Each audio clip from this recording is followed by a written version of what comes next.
Hello, everyone. My name's Neal Hoskins, and I'm very pleased to have three wonderful guests here today for our panel on building your brand and revenue in mobile apps. Delighted to introduce Sebastian Wehner from Wonderz, Germany, Morghan Fortier from Skyship in Canada, and Jade Laurent from Bayard Presse in France.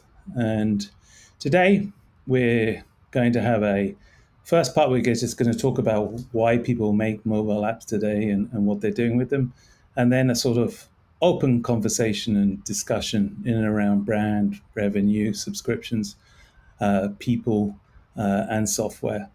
So perhaps I can ask you, Jade, to start off and give us a bit of a picture about Bayard Presse and what you're doing in the app space today and why.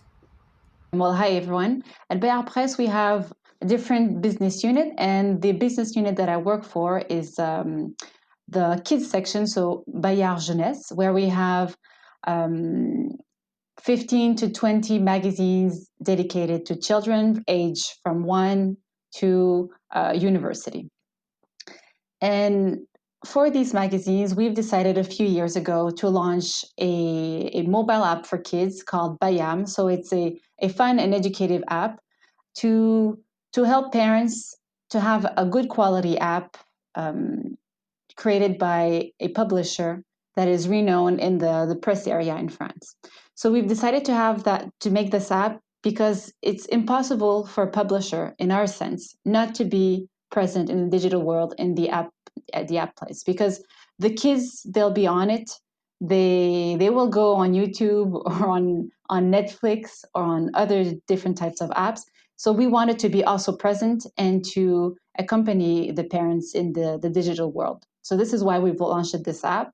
And throughout the years, we've launched different smaller apps, but we've realized that it's very complicated to maintain a vast variety of apps and have big dev teams. So we've decided this year in 2020 to concentrate in one big app, which is the app that I just mentioned seconds before, which is called Bayam. Hello, I'm Morghan Fortier. I'm the co-owner and CEO of Skyship Entertainment, and it probably helps to explain a little bit of like where we came from to sort of introduce the fact that we're in the app digital space. So our flagship YouTube channel is Super Simple Songs, and it's been on the YouTube platform for over 10 years. So we produce music, original compositions, and adaptations of public domain songs. We create music videos and narrative series content, predominantly for a preschool and young emerging English-speaking audience, and that's global. Our content is used predominantly by parents, teachers, and caregivers for early childhood education and entertainment for preschool and early learners, ESL and language development, and children with special learning needs, for example, like autism or speech and hearing difficulties. Historically, our leading distribution platform has been YouTube, which is an ad-supported audiovisual distribution model. And then we have music distribution, which would be, your iTunes, your Spotify, your Apple Music, that kind of thing. And then earlier this year, we launched the Super Simple app, which is it's a subscription-based model, audiovisual, and it is really very much a call and response to an audience desire, where we were hearing from our community wanting a space where they could see our content aggregated without necessarily working off of other platforms.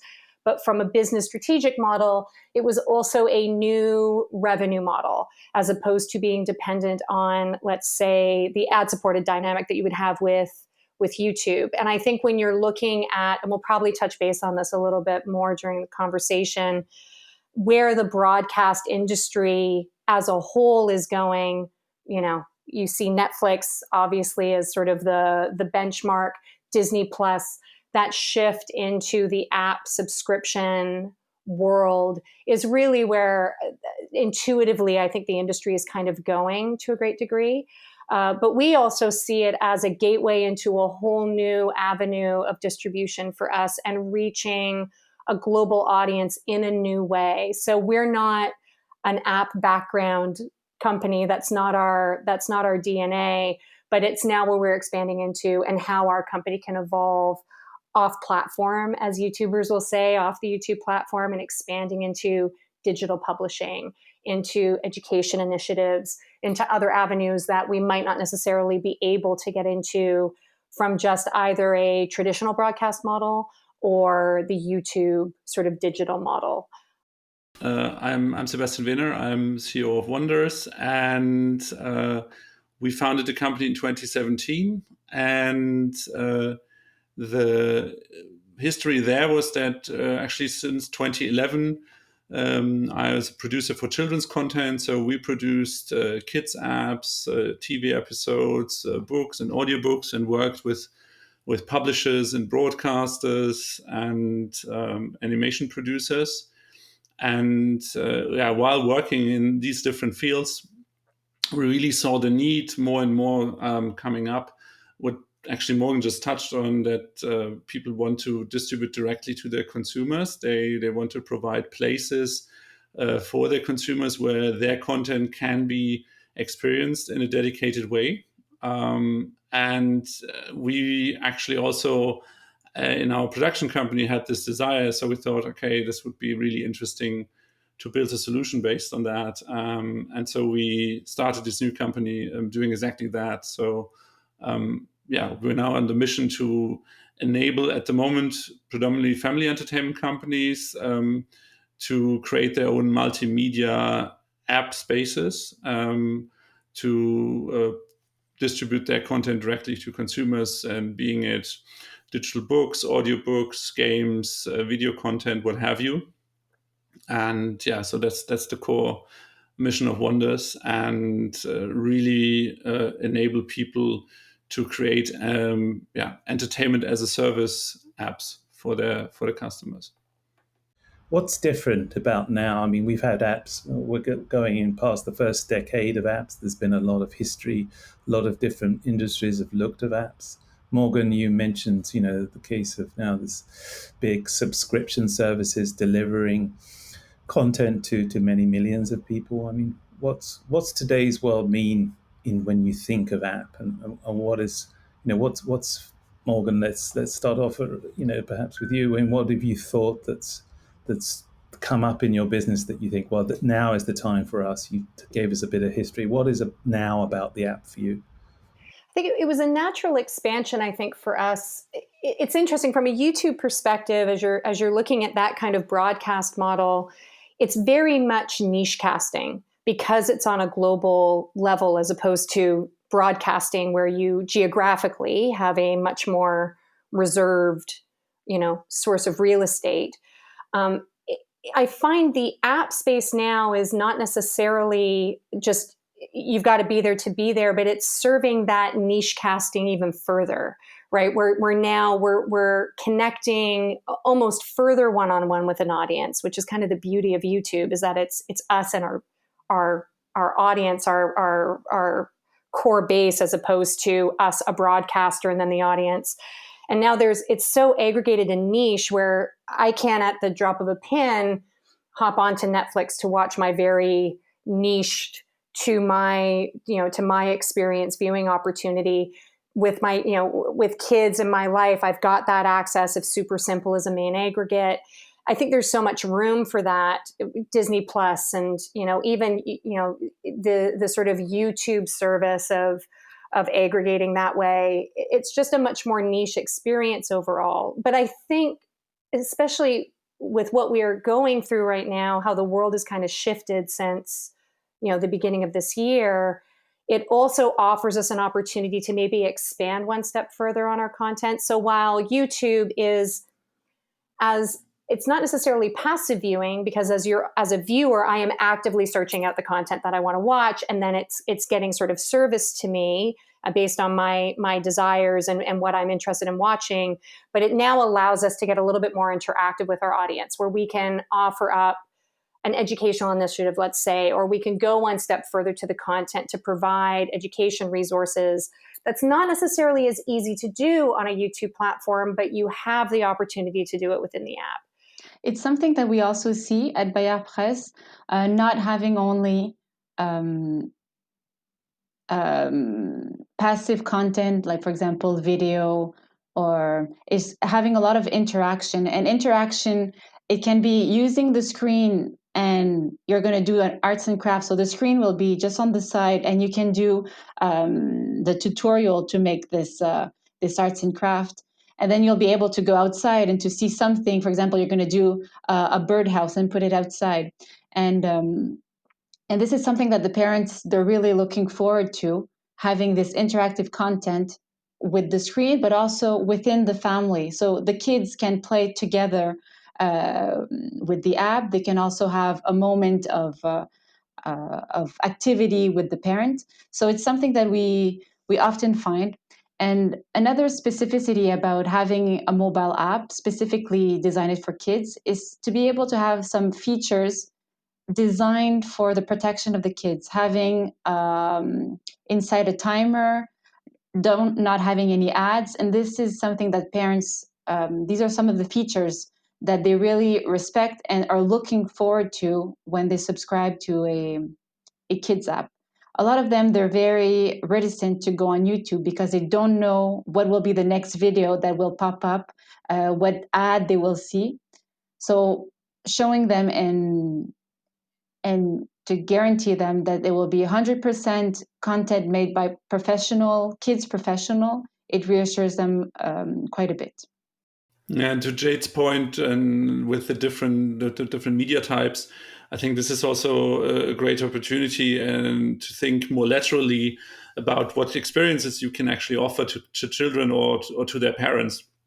And this was actually one of the founding principles of Wonderz, where we said actually it would be really, really interesting if you think about the arts and craft example, or also history or other things, that you mix and match different content types, and that you maybe, bring a kid who's constantly just watching videos to actually read on the associated ebook, which is just the next click away, or it's actually even part of the playlist, So now, like in the Super Simple app, we have a playlist where you basically could have a game, an interactive book, and the next thing is a video, So that's really intertwined, and I think we're just scratching the surface now with these apps, and I think going forward, there's much more room for that. Also now with augmented reality and other things, I think aggregation is king at the moment. I think that's something that's really, really, really valued highly. That you can actually,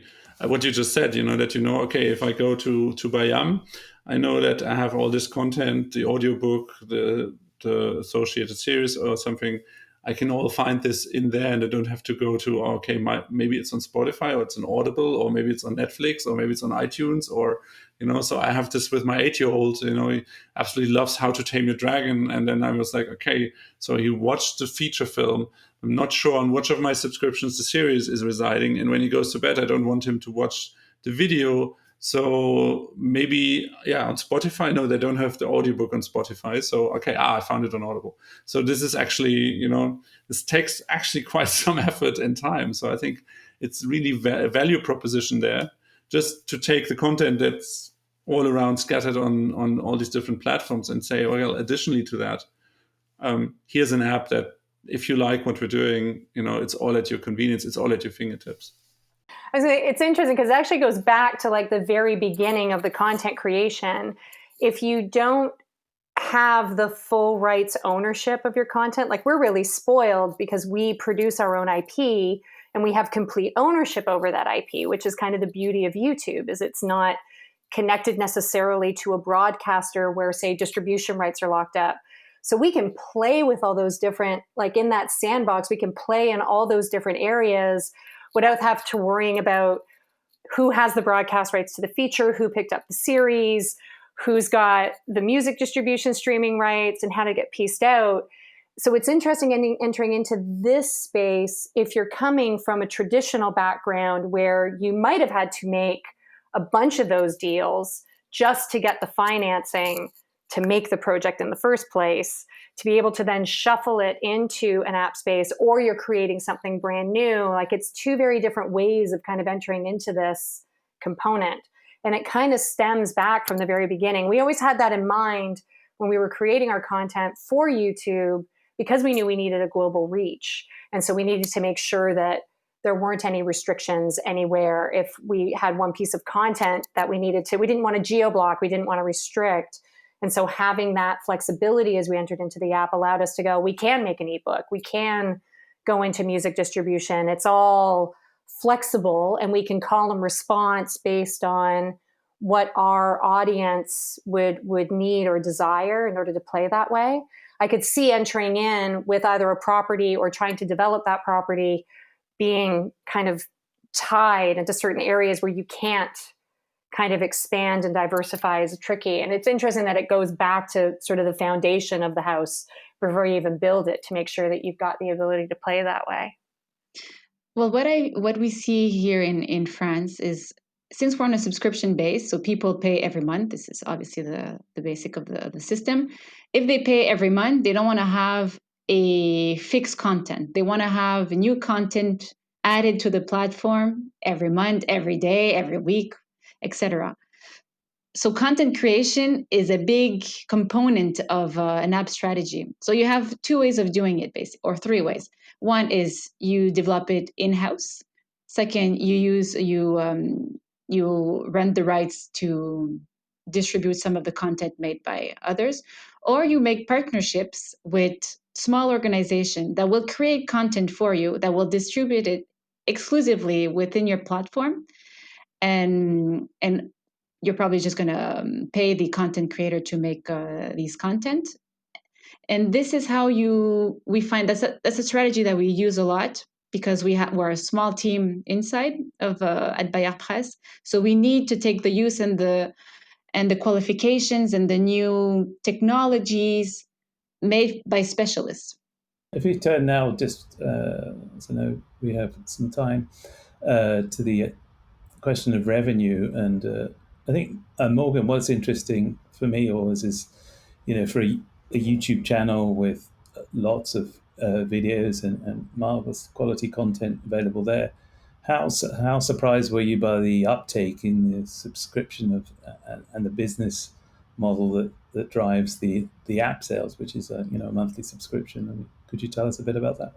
It's different. It's a very different model. And I think that's the reason why you want to, it's like investing in stocks. Like you don't want to do what I do and invest everything in like Lululemon and hope for the best. You want to apparently a diversified portfolio. And so there's a little bit of that. And I think it's been interesting this year. We've really seen the impact of how certain traditional models, and I lump, the YouTubes and the Netflixes into traditional models, how they get impacted, where there is a fragility to advertising-based revenue models, that there is something to subscription. There might be a fragility to subscription that we haven't necessarily seen yet. But what's interesting, the difference for us, the difference between an ad-based subscription model with YouTube and a subscription-based model is it's a more meaningful relationship with our audience on a subscription-based model. Like someone has invested in the product, they're with us for a long term. It is a much more definitive audience as opposed to a viewership on YouTube. Like our subscriber count versus our view count is very different because we're a preschool audience. Like we go up to the age of 6. It's a lot of high repeat viewing.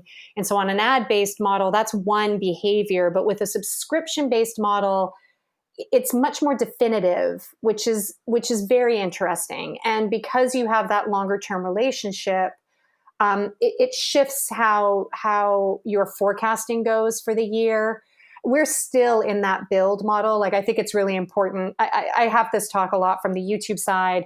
It is a very rare special occasion where you put up a video and overnight you are a superstar, right? It's like the overnight success thing that goes on for several years. So we launched the app. We're just getting into our promotional push into this year and next year. It's been growing steadily, almost by word of mouth at this point. And we've been really happy with the response. And I think a lot of that is we've got a team that can respond to the audience response to us. And it's been getting well received and well reviewed. And I think that helps a lot. but it is a very different structure. And I think it's additive. Like, we're never abandoning one platform into another. It's all part of it, right? Like, one feeds and supports the other and promotes the other. But I really agree with what Morghan just said, is that I think that's one of the key things. Even speaking about revenue, yeah, revenue is important, of course. It keeps the lights on. But at the same time, that what she lined out or underlined is that the subscription user has a much more invested and interest relationship with you and with your company than from anywhere else. And you have to understand that, I mean, everyone else, I mean, being it through the broadcaster, through YouTube, you're working for, as a content creator, you're working for the YouTube algorithm, you're working for your broadcaster, and then there's only in the second tier is the actual consumer. And it's great on an emotional level to have a much more meaningful relationship with the people who are actually consuming your content, and the kids, watching it, and you get feedback from them. But also on a strategic level for your company, I think it's absolutely invaluable. And I think there's a reason why we now have companies like Casper, who's sending mattresses directly to your consumer, or Peloton, who's sending you an exercise bike to your home. And then they know they own this relationship, and then they can build on that. And maybe you buy a treadmill, or you enlarge your subscription. And that's something, even for small to mid-sized companies, I think is super interesting and very meaningful to get into that game and be able to understand your audience better, but also talk with them directly, and then being able to build on that relationship. And to what Morghan just said, is like, create other initiatives and be more bold about it, because like, okay, I have this really loyal base of people that I can talk to and I can address and build upon. Whereas if YouTube tomorrow changes the algorithm, all of a sudden I have a dip I can't explain, and I somehow have to manage around that. I mean, Jade, how would you say that your subscription business for newspapers and magazines has been able to guide the app teams? Because Bayard has had many years of experience of being one of the top kids magazines publishers for education. I mean, were they able to help you in the beginning? Exactly. That was our marketing strategy at first. We've got a great relationship between the magazine and the different publishers of the magazines, with the kids and with the parents also. We have a big confidence in our different magazines. So when we decided to launch our app, Bayam, on the different platforms, we went out to these kids, and we told them that the prolongation of the magazine and the heroes that you find in the magazine would be in the app. And because they were our preferred customers, they already paid a subscription with us with the magazines. Well, we told them, well, we'll give you a preferred price, €3, for example, instead of €5 per month for the general public. So a lot of the clients, they went on board through the print magazine at first. And that's the easiest way I would recommend if you're already a publisher, to go through your paid paper subscribers and to tell them the advantage and the quality of your app. If they're confident in you in the print magazine, then they'll be confident in the app service that you'll provide. So that may be even true if they're confident in the brand, I suppose, as well. In terms of Super Simple, I'm sure that your magazines were the YouTube channels that you have, and that then they would come to you because they know you make great quality animated videos.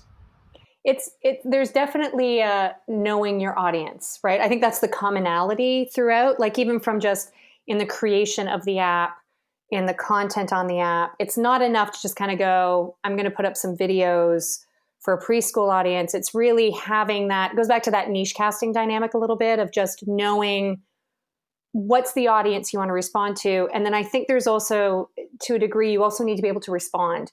If your initial assumption of what the marketplace was going to want from you doesn't necessarily reply back the way that you were expecting, to be able to kind of pivot or adjust. And that's a tricky one. For us, we benefit from the fact that we have a full studio that we can produce the content internally. And so we can be nimble that way. That helps a lot. If you're forecasting content that you're working with collaborators on, there's a different type of investment that goes in. So it's not as quick to reply back. But I think it's really having that understanding before you get into any app space of just what's the product offer, what's special about it, how does it break through everything that's out there already, and who exactly do you want on the other side of that screen? Because it's still a screen relationship. There's still the two of you, so to speak. And who do you envision on the other side? And how is this going to benefit their lifestyle? How does it intuitively integrate into their lifestyle? How does it get adopted? That's such a huge part of it. And I know that's been a lot of our conversation as we've built out the app. It's not just the content, it's the experience. Who's actually going to be using the app? How approachable is it going to be for that audience in particular? What are they already liking about us, and how can we expand upon that? And that's a really big part of it. And I'd like to add something about lifetime value and loyalty and churn rate.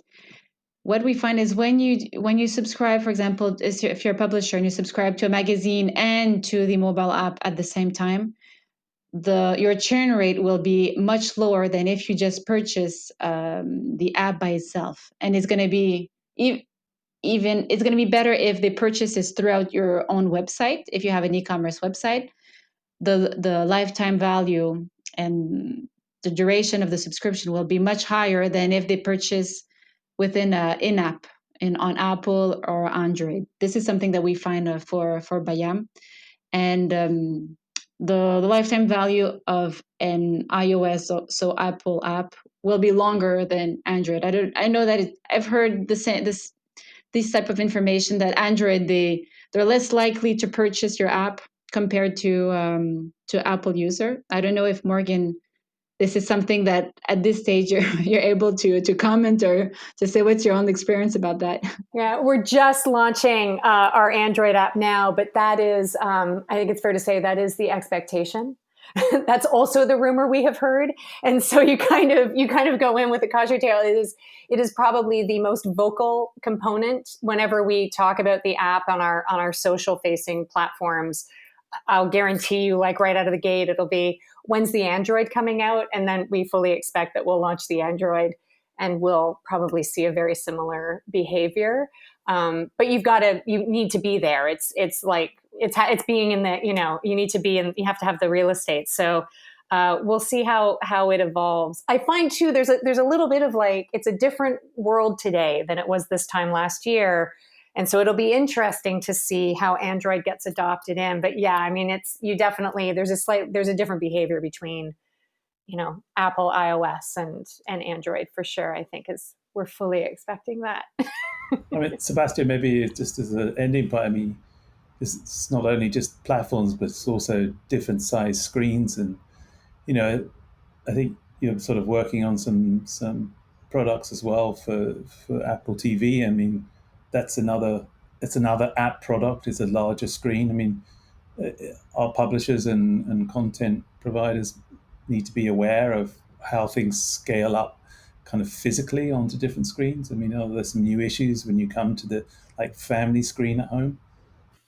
Yeah, absolutely. I think it's a very different experience because it's usually not one person in front of the screen, because that's also something you can see now in the data that there's still a lot of big screen viewing, so it's not all mobile, but it tends to be much more differentiated now as in the past. So if you'd have single viewing in front of mobile devices and communal viewing in front of the TV. And then the other thing is that, of course, what we just talked about, like games or interactive books, it's a very different, and that's the biggest challenge for us on the technological side. It's a very different user interface, taking Apple TV with the remote. So what can you do there, especially if you think about the dexterity of kids in the young ages? So it's much more complicated to navigate with this remote than on a touch device.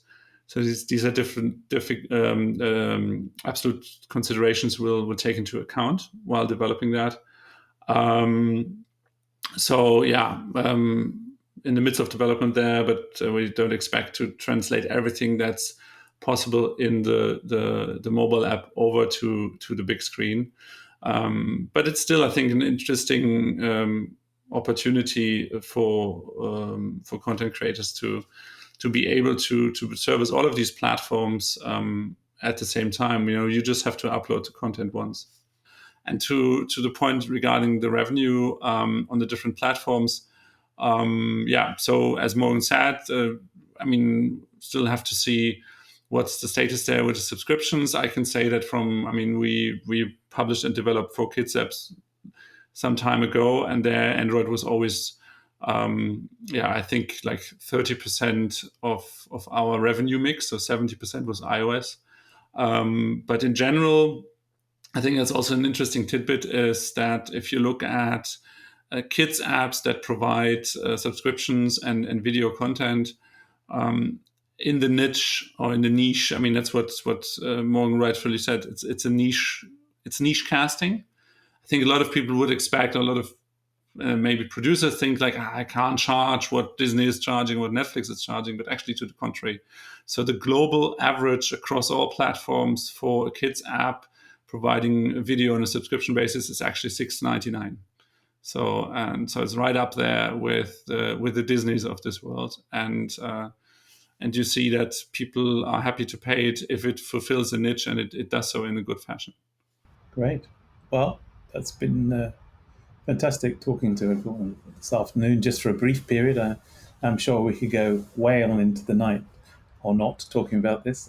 Thank you to Morghan, to Jade, and Sebastian. It's good to hear these different perspectives from different countries, but working also across the globe on these matters. And I think it's a bright future for everyone's company in and around mobile app development, despite the obvious challenges that people have faced perhaps in the first decade, which was, where many companies faced challenges to make revenue and to understand the technologies. So thanks to everyone. I think we'll be having some takeaway slides that you can look at the end of this talk. And it's been a pleasure hosting everyone today. Thanks.